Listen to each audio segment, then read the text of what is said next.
Have you ever wondered how the Vietnam C&I solar power market will evolve in the next 3 or 5 years? The simple answer is look at Thailand today. And in this video, we will look at how the C&I solar in Vietnam different from C&I solar market in Thailand and how Vietnam can learn from the market like Thailand.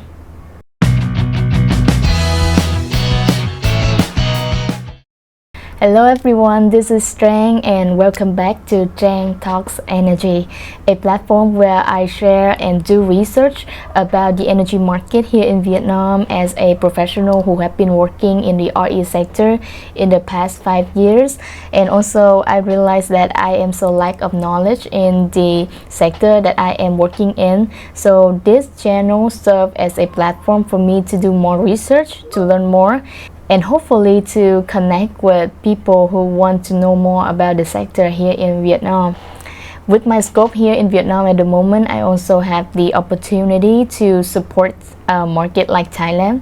So I do see the similarity and also how Thailand C&I market different from Vietnam. So hopefully in this video, I can give you a good sum up.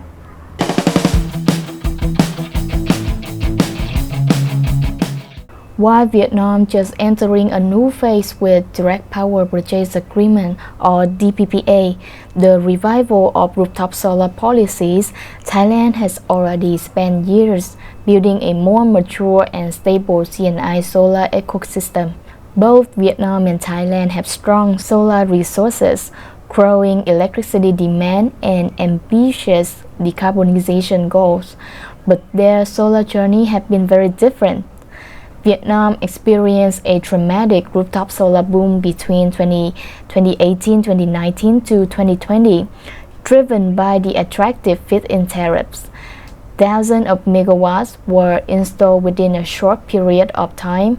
Businesses rushed to secure favorable incentives. After the feed program ended, however, market growth slow because developer and customer were waiting for a clearer regulatory framework.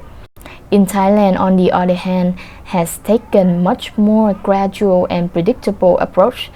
Instead of rapid policy shift, the country has steadily developed its solar sector through long-term planning under the National Energy Plan and Alternative Energy Development Plan.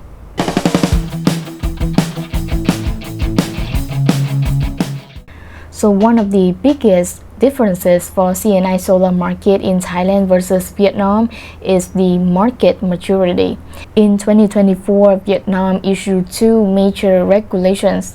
The first one is Decree 80, which create the framework for DPPA, or in some part of Europe you call it like corporate PPA. And the second type of policy is Decree 135, which create the mechanism and incentives for self-consumption rooftop solar in Vietnam.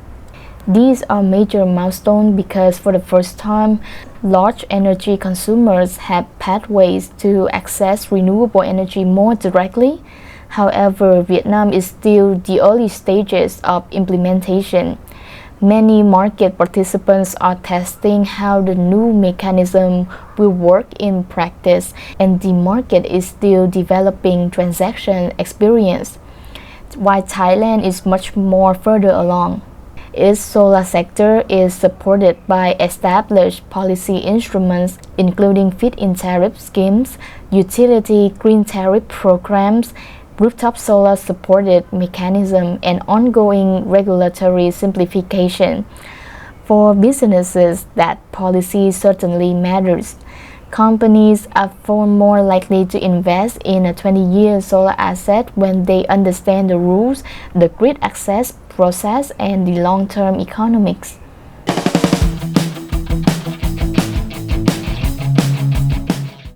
Another difference is the customer maturity. In Vietnam, many companies now begin to realize the importance of ESG and also the target to go for green movement. So some of the topics that in Vietnam companies that they are discussing includes like carbon reduction, renewable energy procurement, RE100 commitment, and it also supply chain stability requirement for global customer. While Thailand is already several steps ahead of this topic, the market has become familiar with various financing structure, third-party ownership model, energy service company, and integrated energy solutions.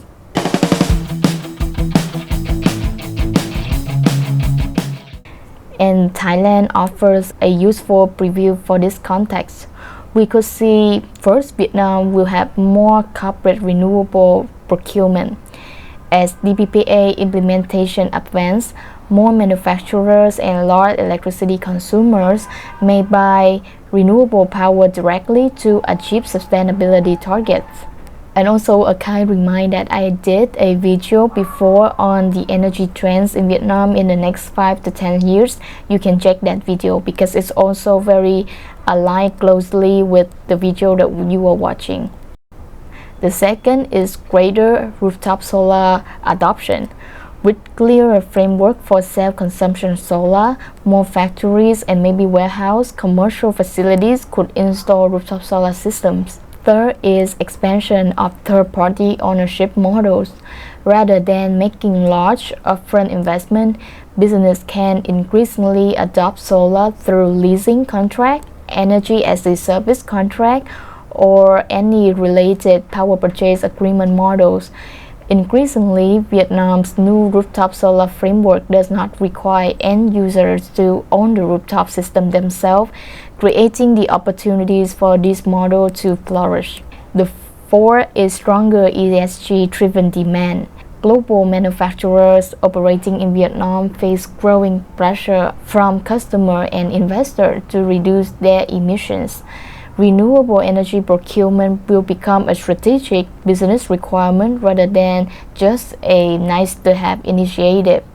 So I hope you enjoy watching this video. If you like it, please remember to hit like and subscribe to the channel. Also, I know that my knowledge is very limited, so if you know anything more, please feel free to educate me and leave the comment. I will also list down all of the sources that I took information from in the comment section. Once again, thank you for watching this video and I see you in the next one. Goodbye. Xin chào.